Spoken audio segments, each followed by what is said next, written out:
Bapak, Ibu, dan Saudara yang dikasihi Tuhan, saat ini kita kembali bersama-sama berkumpul di tengah keluarga kita masing-masing untuk mengadakan ibadah PA pada kesempatan kali ini. Dan marilah ibadah PA kita pada kesempatan ini bersama-sama kita mulai dengan kita memuji nama Tuhan. Kita pujikan dari Kidung Pasaman Jawi, kita puji nomor 14, bait 1 dan bait yang keempat, Kulo Samyo Tetunggilan.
Bapak, Ibu, dan Saudara yang dikasihi Tuhan, mari bersama-sama kita bersatu hati, kita masuk di dalam doa. Mari kita bersama berdoa.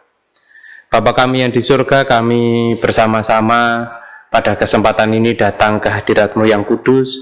Kami berkumpul bersama dengan keluarga kami untuk mengadakan ibadah PA pada kesempatan saat ini. Kami mohon Tuhan memberkati, menyertai di sepanjang jalannya ibadah PA yang kami lakukan bersama-sama, sehingga apapun yang kami lakukan di dalam ibadah ini senantiasa berjalan sesuai dengan kehendak Tuhan. Dan melalui ibadah saat ini kami juga semakin dikuatkan di dalam iman untuk terus bisa berpegang teguh kepadamu saja ya Bapa, serta melakukan apa yang menjadi kehendak dan ketetapan Tuhan. Oleh karena itu kami akan bersama-sama membaca dan merenungkan sebagian dari kebenaran firman-Mu sebagai tuntunan, sebagai pedoman kehidupan kami semua di dalam kami menjalani hidup kami sehari-hari. Kami mohon Tuhan terangi hati pikiran kami sehingga kami bisa mengerti, kami juga bisa memahami apa yang menjadi maksud dan kebenaran firman Tuhan ini. Di dalam nama Tuhan kami Yesus Kristus kami berdoa. Amin. Mari bersama-sama kita memuji nama Tuhan. Kita pujikan dari Kidung Pasaman Jawi nomor 106, bait 1 dan bait yang kedua, Amung Kumandel Iku. Thank you.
Bacaan kita pada kesempatan saat ini diambil dari surat Roma pasal 11. Roma pasal 11 akan kita baca ayat 33 sampai ayat 36. Roma pasal 11 ayat 33 sampai 36 yang demikian bunyi kebenaran firman Tuhan. Oh, alangkah dalamnya kekayaan, hikmat, dan pengetahuan Allah. Sungguh tak terselidiki keputusan-keputusannya, dan sungguh tak terselami jalan-jalannya. Sebab siapakah yang mengetahui pikiran Tuhan? Atau siapakah yang pernah menjadi penasehatnya?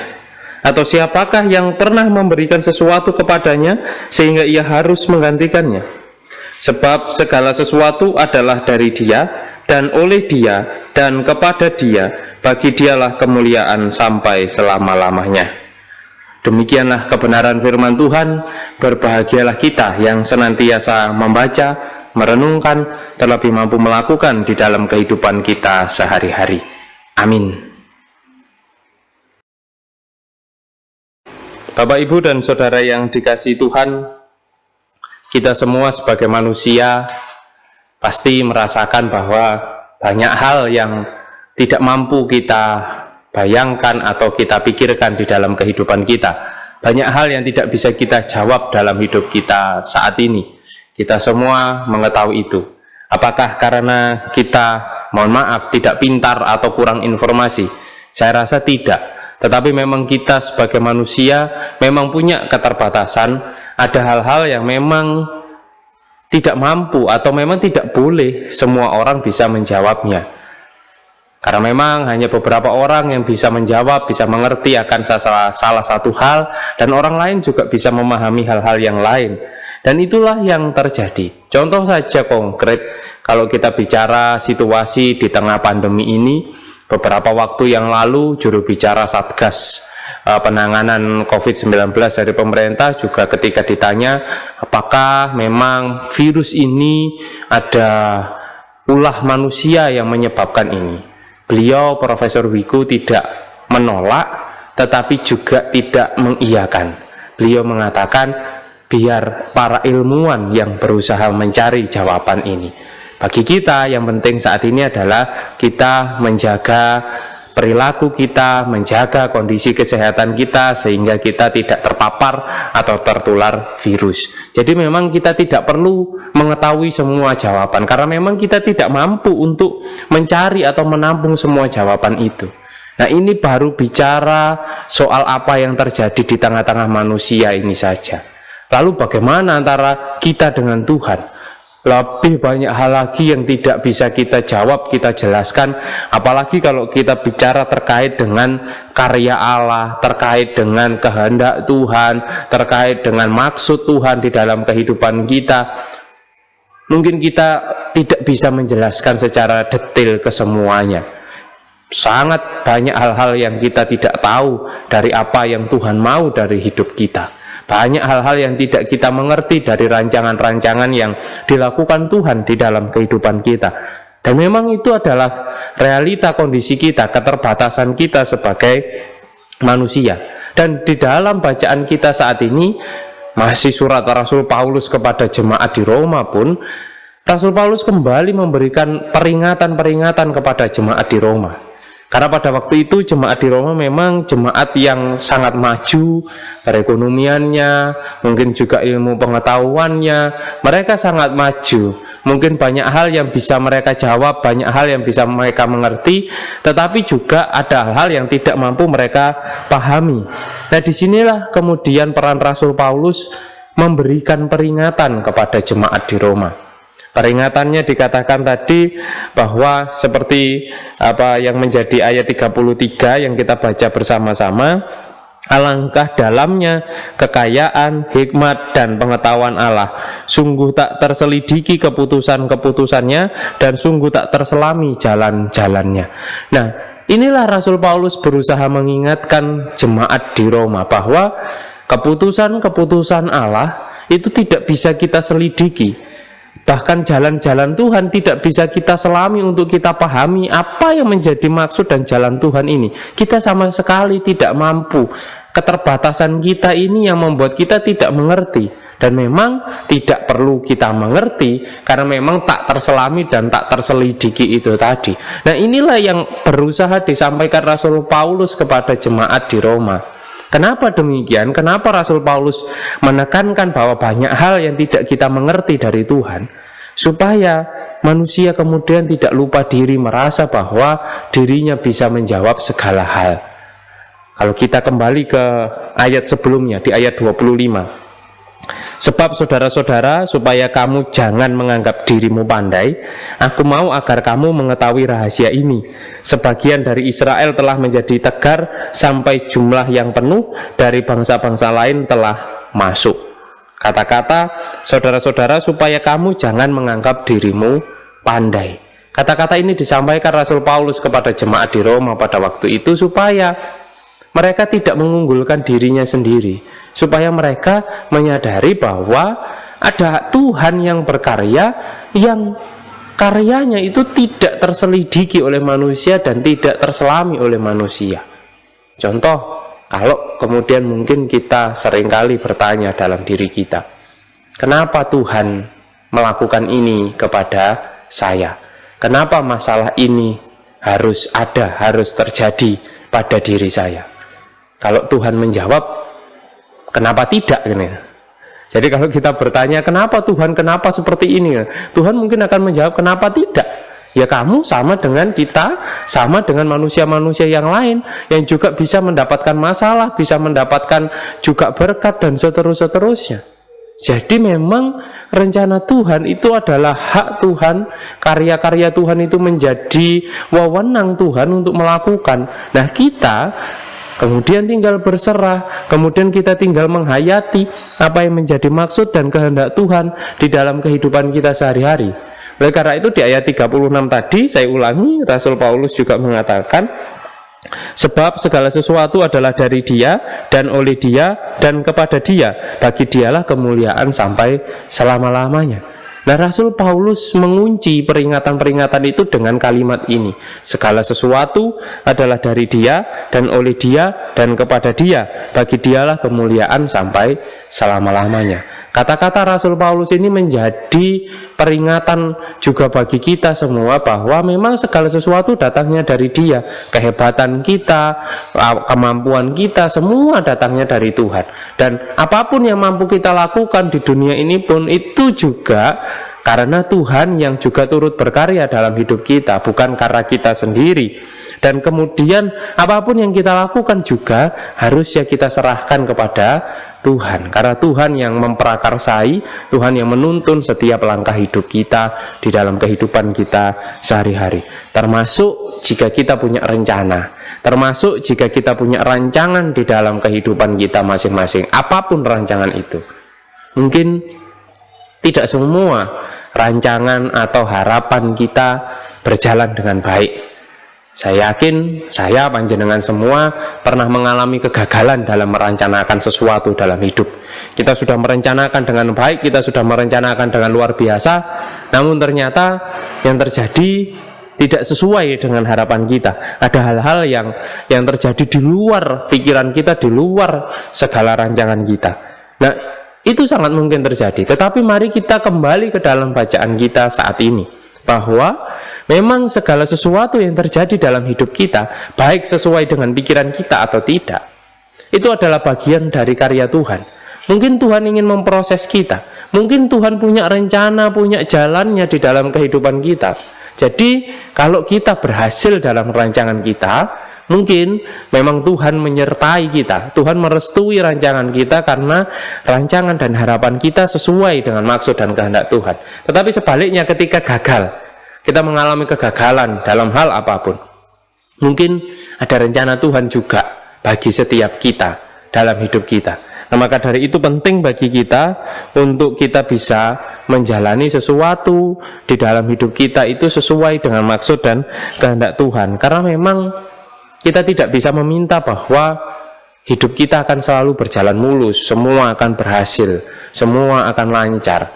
ya mungkin kita akan mengalami kegagalan, mungkin kita ada tidak berhasilnya dalam hidup kita, tetapi tidak masalah. Mari kita melihat itu semua bukan sebagai kegagalan kita, tetapi mari kita melihat bahwa mungkin Tuhan punya rencana yang berbeda dengan kita, dan mari kita cari itu dalam hidup kita, supaya kita tidak mudah merasa menjadi pribadi yang gagal, pribadi yang tidak berhasil di dalam setiap langkah hidup kita. Tetapi mari kita lihat rancangan Tuhan yang seperti apa sih yang disiapkan bagi kita semua. Nah, maka dari itu pertanyaan yang menjadi bahan PA kita saat ini bisa direnungkan bersama di dalam keluarga.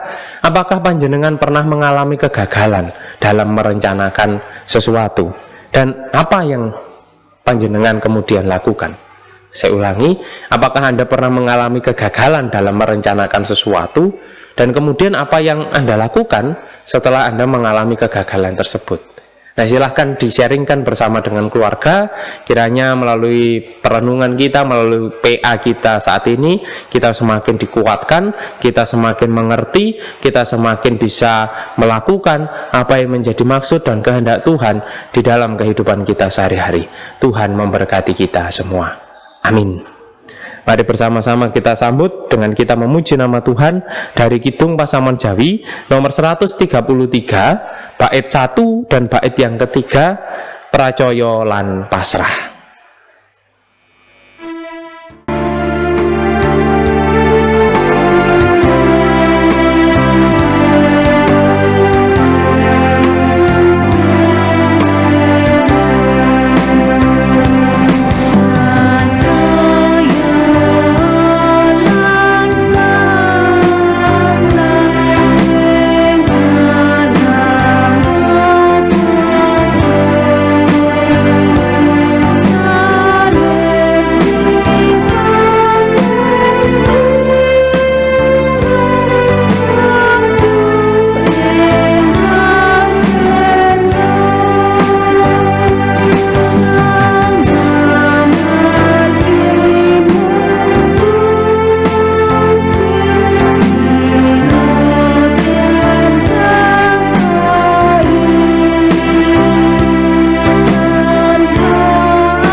Bapak, Ibu, dan saudara jemaat yang dikasihi Tuhan, mari kita bersama-sama bersatu hati, kita masuk di dalam doa syafaat. Mari kita bersama berdoa. Bapa kami yang di surga, kami bersama-sama mengucap syukur karena saat ini kami sudah melakukan ibadah PA bersama dengan keluarga kami masing-masing. Kami juga telah menggumuli sebagian dari kebenaran firman-Mu.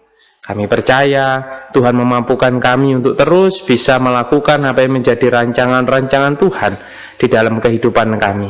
Bahkan setiap rancangan-rancangan kami pun kami mohon Tuhan menyertai, sehingga bukan maksud dan kehendak kami saja sebagai manusia yang terjadi, tetapi biarkanlah maksud dan kehendak Tuhan saja yang nyata dan terjadi dalam kehidupan kami semua.